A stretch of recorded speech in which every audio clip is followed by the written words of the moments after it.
Video എടുത്തിട്ട് നാളില്ലാത്തതുകൊണ്ട് ഞാൻ ഈ സാധനങ്ങളൊക്കെ എവിടെയെങ്കിലും വെച്ചിട്ടൊക്കെ ആയിരിക്കും എടുക്കുക. അപ്പം നിങ്ങൾ സഹകരിക്കുക. ഓക്കെ,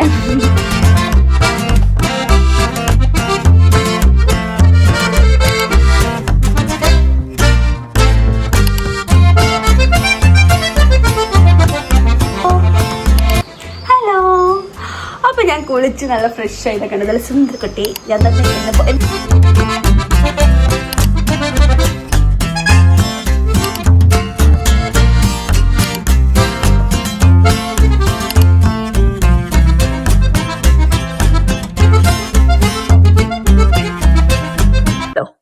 നമുക്ക് ഒരു ചെറിയ രീതിയിൽ ഒരു വിഷു പ്രിപ്പറേഷന്റെ വീഡിയോസ് കാണാം.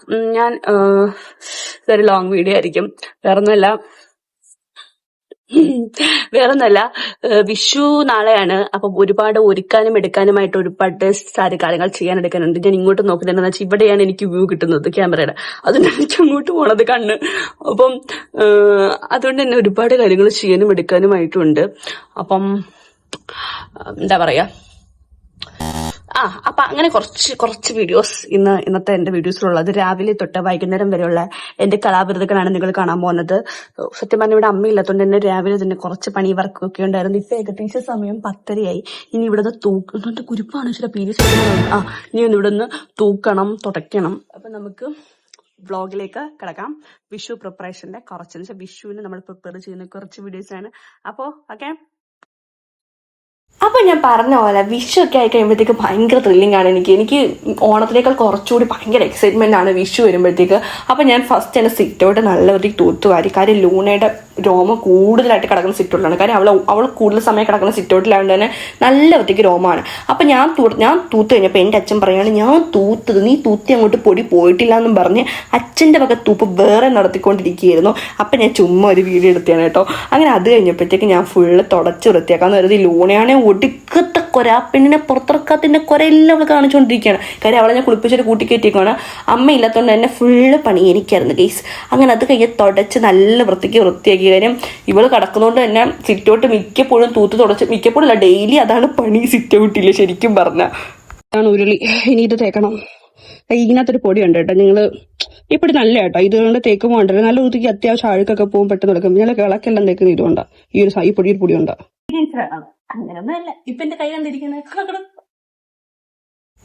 ഇതൊന്നും പിന്നെ നിങ്ങൾ കാര്യമാക്കണ്ട. എനിക്ക് പിന്നെ തേക്കാനും കഴിവാനും കുറച്ച് കൂടുതലുണ്ടെങ്കിൽ, അല്ലെങ്കിൽ കുറച്ച് കൂടുതൽ പണി ഞാൻ കൂടുതൽ ചെയ്ത് കഴിഞ്ഞാൽ പിന്നെ ഓവർ എക്സ്പ്രഷൻ ഇട്ട് ഞാൻ ചാകും. പിന്നെ അന്നത്തെ ദിവസത്തെ ഫുള്ള് പണി പിന്നെ ഞാനായിരിക്കും എടുത്തുന്നതായിരിക്കും. പിന്നെ മൊത്തം പറച്ചിലും. അത് പൊതുവേ നമ്മളൊക്കെ അങ്ങനെ ആയിരിക്കുമല്ലോ. അതേ കണക്കുള്ള ഒരു പ്രകൃതമാണ് എൻ്റെ. അല്ല ഇതിനകത്ത് ഇങ്ങനൊരു സംഭവം വെള്ളമോടി ഒഴിച്ചപ്പോഴത്തേക്ക് ഇതിങ്ങനെ. പക്ഷെ അമ്മ എന്നോട് വെള്ളം ഒഴിക്കാൻ സമ്മതിക്കത്തില്ല. പക്ഷെ ഞാൻ വെള്ളം ഒഴിക്കുമ്പോഴാണ് കുറച്ചുകൂടി അഴുക്ക് പോകുന്നതായിട്ട് എനിക്ക് തോന്നുന്നത് ഈ സാധനത്തിൽ. നിങ്ങളൊക്കെ ഈ പൊടി യൂസ് ചെയ്തിട്ടുണ്ടോ? പക്ഷെ ഈ പൊടി സൂപ്പറാണ് കേട്ടോ, സൂപ്പർ പൊടിയാണ്. അഴുക്കൊക്കെ പെട്ടെന്ന് പോകും. അത് കഴിഞ്ഞ് ഉരുളി കഴുകി കഴിഞ്ഞപ്പോഴത്തേക്ക് അച്ഛൻ അതെടുത്ത് ഹോളിൽ കൊണ്ടുവെക്കാൻ വേണ്ടിയിട്ട് ഞാൻ പറഞ്ഞു ഹോളിൽ വെക്കണ്ട, സിറ്റൗട്ട് വെച്ചാൽ മതി എന്നുള്ള രീതി പറഞ്ഞ്.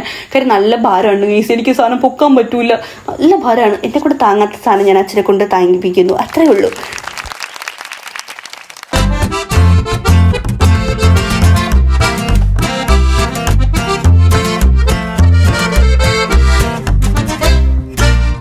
ഒരു കാര്യം ഞാൻ വിട്ടുപോയി. ഞാൻ ഈ സാധനം കഴിയില്ല. ഇത് രാത്രി ഇങ്ങനെ ഓർത്തയാ മറ്റേ നമ്മള് കസവും ഇതെല്ലാം വെക്കണ്ടേ, നമ്മള് കസവും ഉണ്ടോ അങ്ങനെ എന്തെങ്കിലും നമ്മൾ വെക്കുമല്ലോ. അപ്പൊ ഇത് എല്ലാ വർഷവും ഇവിടുത്തെ കസവും ഉണ്ട് ഇത് കഴുകി വൃത്തിയാക്കിയാണ് വെക്കുന്നത്. ഇത് ഞാൻ വൃത്തിയാക്കാൻ മറന്നുപോയി. നല്ല അതിന് ഓർത്തയായിരുന്നു, പക്ഷെ വിട്ടു. ഇപ്പം ജസ്റ്റ് ഒന്ന് വാഷ് ചെയ്ത് കേട്ടോ. ഓക്കെ, ആണ് കേസ് തേക്കാനുള്ളത്. ഇതൊന്നും അങ്ങനെ യൂസ് ചെയ്യാത്ത ആയതുകൊണ്ടാണ് ഇങ്ങനെ ഇരിക്കുന്നത്. ഇതാണ് യൂസ് ചെയ്യുന്നത്. ഉരുളി തേക്കൽ കലാവിരുദ്ധത്തിന് ശേഷം പിന്നെ വിളക്ക് തേക്കൽ കലാവിരുദ്ധത്തിലേക്കായിരുന്നു ഞാൻ കടന്നത്. വിളക്ക് പൊതുവെ ഡെയിലി തേക്കുന്നതുകൊണ്ട് തന്നെ വലിയ പണിക്കെട്ടൊന്നും അതിനകത്തില്ല. എന്ന് വെച്ചാൽ കഷ്ടപ്പെട്ട് പണിക്കെട്ടൊന്നും അതിനകത്തില്ലായിരുന്നു. പിന്നെ താലം മാത്രമേ ഉണ്ടായിരുന്നുള്ളൂ, ചെറിയ താലവും പിന്നെ ചെറിയ ഒരു കർപ്പൂരം കത്തിക്കുന്ന സംഭവങ്ങൾ. അതൊക്കെ നമ്മൾ അധികം യൂസ് ചെയ്യാത്തതുകൊണ്ട് അതൊക്കെയായിരുന്നു. പിന്നെ പറ ഇടുന്നത് അതൊക്കെയായിരുന്നു കുറച്ച് ടാസ്ക് പിടിച്ച പണി.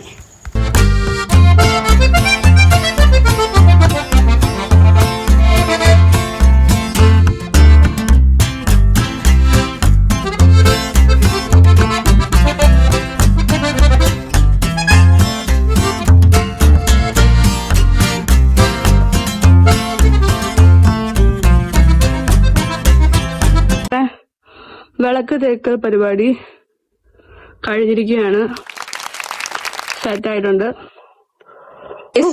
അവയ്ക്ക് പരിപാടിയും കഴിഞ്ഞു. ഇനിയുള്ള പരിപാടി എന്താണെന്ന് വെച്ചാൽ ഒന്ന് കുളിക്കണം. ഇനി വൈകിട്ടാണ് കുറച്ച് സാധനങ്ങൾക്ക് വാങ്ങാൻ പോകണം. അപ്പൊ ഇനി വൈകിട്ടുള്ള വ്ലോഗ് കാണാം. Okay, bye. ഹലോ. അപ്പൊ ഞാൻ കുളിച്ച് നല്ല ഫ്രഷ് ആയിട്ടൊക്കെ നല്ല സുന്ദരക്കുട്ടി. ഞാൻ തന്നെ എന്നെ പൊക്കാൻ എനിക്ക് വേറെ ആരുടെ അവകാശം വേണ്ട. ഞാൻ തന്നെ മതി എന്റെ പൊക്കാൻ വേണ്ടിയിട്ട്. നമ്മൾ സ്വയം നമ്മൾ പൊക്കിയില്ലേ, പിന്നെ ആര് പൊക്കും? അതൊക്കെ വേട്ടെ. അപ്പൊ ഞാൻ പറഞ്ഞില്ലേ, അടിച്ച് തൂത്തുവാരലും പിന്നെ ഞാൻ പറഞ്ഞ വിളക്ക് തേക്കലും എല്ലാം കൂടി ആയിട്ട് ഫുള്ള് ക്ഷീണിച്ച് ടയർഡായിട്ടിരുന്നായിരുന്നു. പിന്നെ ഞാൻ ഫുഡൊക്കെ കഴിച്ച് കുറച്ചേരം കിടന്ന് ഉറങ്ങി. പിന്നെ ദാണ്ട കുളിച്ച് ഫ്രഷായി. ഇനിയിപ്പം എനിക്ക് സൂപ്പർ മാർക്കറ്റിൽ പോകണം. പിന്നെ കിറ്റ് കാര്യങ്ങളൊക്കെ വാങ്ങാനുണ്ട്, പായസത്തിന് കൂട്ട് വാങ്ങണം, അങ്ങനെ കുറച്ച് ഐറ്റംസ് വാങ്ങാനുണ്ട്. അപ്പൊ എന്റെ അനിയനെ കാത്ത് നിൽക്കുകയാണ്. ഇനി അതിന്റെ കുറച്ച് വീഡിയോസ് കൂടി നമുക്ക് കാണാം. ഓക്കെ, അനിയൻ വരുമെന്ന് പറഞ്ഞിട്ട് പറ്റിച്ചു ഗൈസ്. പിന്നെ ഞാൻ അങ്ങ് നടന്നു. വലിയ ദൂരമൊന്നുമില്ലല്ലോ, 150 മീറ്റർ നടന്നാൽ മതിയല്ലോ. അങ്ങനെ 150 മീറ്റർ നടന്ന് ഞാൻ തന്നെ സൂപ്പർ മാർക്കറ്റിൽ എത്തി. പിന്നെ അല്ലറ ചില്ലറ കുറച്ച് സാധനങ്ങൾ ഞാൻ പറഞ്ഞില്ലേ, പായസ കിറ്റ്, വിഷു കിറ്റ്, പിന്നെ എനിക്ക് വാങ്ങേണ്ട കുറച്ച് ഐറ്റംസും കൂടി വാങ്ങാനുണ്ടായിരുന്നു. അങ്ങനെ അതൊക്കെ ഞാൻ വാങ്ങുന്ന തിരക്കിലായിരുന്നു.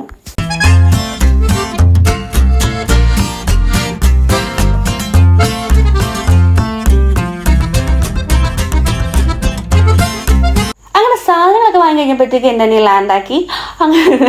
അങ്ങനെ ഞാൻ പിന്നെ അവൻ്റെ കയ്യിലായിരുന്നു എല്ലാ സാധനങ്ങളും പിടിക്കാൻ ഏൽപ്പിച്ചത്. ഞാൻ വാങ്ങിയ സാധനങ്ങളാണ് കേട്ടോ ഇതൊക്കെ. അവനാണ് വിയർത്തൊരു പരുവായി സത്യം പറഞ്ഞാൽ. പെട്ടെന്നാണ് കേട്ടോ നമ്മൾ വിയർക്കുന്ന ഇപ്പോഴത്തെ ചൂടത്ത്. അങ്ങനെ അത് കഴിഞ്ഞ് നേരെ തൻ്റെ വീട്ടിലേക്കാണ്. സത്യം പറഞ്ഞാൽ സന്ധ്യയായിട്ട് പോലും എന്തൊരു ചൂടാണ്. കുളിച്ചിട്ടാണ് ഞാൻ അങ്ങോട്ട് പോയത്, പക്ഷെ ഞാൻ വിയർത്തൊഴുകുമായിരുന്നു. അങ്ങനെ ഇതാണ് കേട്ടോ ഞാൻ ഈ ഒരു പായസ കിറ്റാൻ വാങ്ങി. എനിക്ക് ഭയങ്കര ഇഷ്ടമാണ് ഡബിൾ ഹോഴ്സിൻ്റെ ഈ ഒരു പായസ കിറ്റ്. മുല്ലപ്പൂ കണിക്കൊന്നയുടെ ഒക്കെ ഒരു ഡിമാൻഡ് നോക്കണേ ഗൈസ്. ആണ്ടേ വിഷുവായിട്ട് കിട്ടിയ കണിക്കൊന്നയാണ്. ദാണ്ട് ഇത്രയും കണിക്കൊന്നയാണ് കിട്ടിയത്. ഇത് വെച്ച് വേണം നാളെ വിഷു കാണാൻ. എന്തൊരവസ്ഥയാ നോക്കണേ. സാധനങ്ങളൊക്കെ വാങ്ങി വന്നപ്പോഴത്തേക്ക് ഏകദേശം 6 മണിയായി. പിന്നെ ഞാൻ ഒരു വിളക്കൊക്കെ ഒരുക്കി 6:30 വിളക്കൊക്കെ കത്തിച്ച് അമ്മ അച്ഛനൊക്കെ അപ്പോഴത്തേക്ക് വന്നതുള്ളൂ. അവർ ഏകദേശം ഒരു 7 മണിയായെന്ന് തോന്നുന്നു അവർ വന്നപ്പോഴത്തേക്ക്. പിന്നത്തെ ഞങ്ങളുടെ രാത്രിയിലെ കലാപരിപാടി വിഷു ഒരുക്കൽ. അങ്ങനെ പൂവൊക്കെ അച്ഛനൊക്കെ മേടിച്ചുകൊണ്ട് വന്നായിരുന്നു. അപ്പം ഞാൻ വിചാരിച്ചു ഇത്തവണ പൂവ് താളത്തിലൊന്നും വെക്കണ്ട, കൊരുത്ത് ഡെക്കറേറ്റ് ചെയ്താലോ എന്ന് കരുതി. അങ്ങനെ ഞാൻ ജമന്തി പൂവായിരുന്നു മേടിച്ചുകൊണ്ട് വന്നത്. അപ്പം അത് ഞാൻ ജസ്റ്റ് ഒന്ന് കൊരുത്ത് ഡെക്കറേറ്റ് ഒക്കെ ചെയ്യാനുള്ള ഒരു പ്ലാനിങ്ങിലായിരുന്നു. അപ്പം ആ സമയപ്പോഴത്തേക്ക് അച്ഛൻ നാളെ സാമ്പാറിനൊക്കെ വേണ്ടിയിട്ടൊക്കെ പച്ചക്കറി കഴിഞ്ഞുകൊണ്ടിരിക്കുന്നത്. ശരിക്കും പറഞ്ഞാൽ ഇതാണ് എൻ്റെ റോൾ മോഡൽ, എൻ്റെ അച്ഛനും. എൻ്റെ അച്ഛനെന്ന് പറഞ്ഞാൽ എൻ്റെ അമ്മ എന്തൊരു ഇതിൽ ഹെൽപ്പ് ചെയ്യും. അതൊക്കെ എനിക്ക് ഭയങ്കര ഇഷ്ടമാണ് കേട്ടോ, അങ്ങനെയൊക്കെ ചെയ്യുന്ന പരിപാടിയൊക്കെ. ഞാൻ ക്യാമറയിലോട്ട് നോക്കാൻ പറഞ്ഞപ്പോൾ എക്സ്പ്രഷനാണ് ആ കാണിച്ചുകൊണ്ടിരിക്കുന്നത്. അതെന്തോന്ന് പറഞ്ഞു, അതാണ് ഞാൻ എത്രയും കിടന്ന് ചിരിക്കുന്നത്. അങ്ങനെ അത് കഴിഞ്ഞപ്പോഴത്തേക്ക് ദാണ്ട് ഞാൻ ഞാൻ ചെയ്ത പൂ സെറ്റായിട്ടുണ്ട്. അങ്ങനെ അത് ദാണ്ട് ഞാൻ ഡെക്കറേറ്റ് ഒക്കെ ചെയ്ത് ഒരു വിധത്തിൽ സെറ്റ് ചെയ്ത് വെച്ചിട്ടുണ്ട്. പിന്നെ അങ്ങോട്ട് വിഷുക്കണി ഒരുക്കാനുള്ള ഞാൻ ടീപ്പോ എടുത്തിട്ട് അതിന് പുറത്തൊരു വെള്ള തുണിയും വിരിച്ച് കൃഷ്ണന്റെ വിഗ്രഹവും കൂടി വെച്ച് ബാക്കിയൊക്കെ ഞാൻ ഇനി വീഡിയോക്കകത്ത് കാണിക്കാൻ ഞാൻ എടുത്ത് പറയുന്നില്ല എന്തൊക്കെയാണ് വെച്ചത്. അത് നിങ്ങൾക്ക് അറിയില്ല കാണിക്കാത്ത എന്തൊക്കെയാണ് വെക്കാറുള്ളതെന്ന് പൊതുവേ.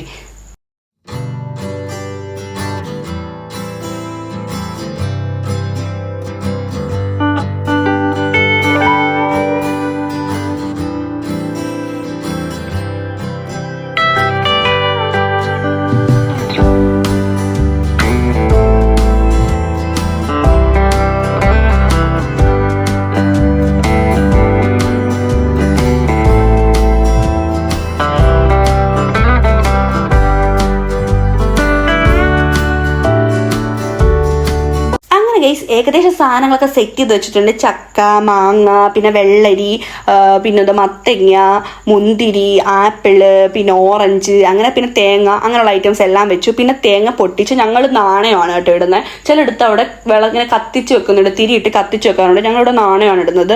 പിന്നെ അതിനുശേഷം ഞാൻ എൻ്റെ കൃഷ്ണന് തുളസി മാലയും കൂടി വെച്ച്, പിന്നീട് അതിനുശേഷം കസവുമുണ്ട്, ഞാൻ വല്ല കസവുമുണ്ടും വെച്ചിട്ട്, പിന്നെ നമുക്ക് ഇപ്പം ഞാൻ വെച്ചേക്കുന്ന ഹരിനാമകീർത്തനമാണ്. ഏത് ഗ്രന്ഥമാണെങ്കിലും വെക്കാം.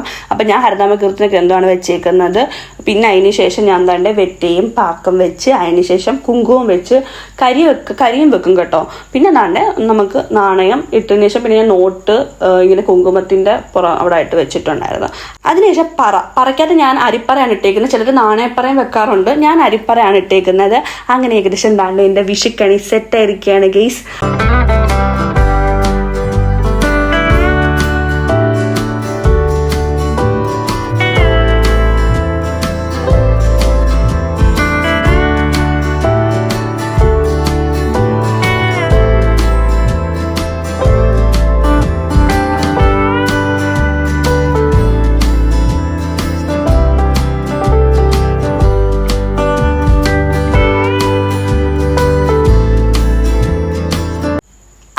വിഷുവിന്റെ ഒരുക്കങ്ങൾ മറ്റൊക്കെ ഇന്നത്തെ ഈ വീഡിയോ കൊണ്ട് തിരിയാണ്. നാളെ ഇനി വിഷുക്കണി വിഷു സദ്യയൊക്കെ ആയിട്ട് വേറൊരു വ്ളോഗ് എടുക്കാം.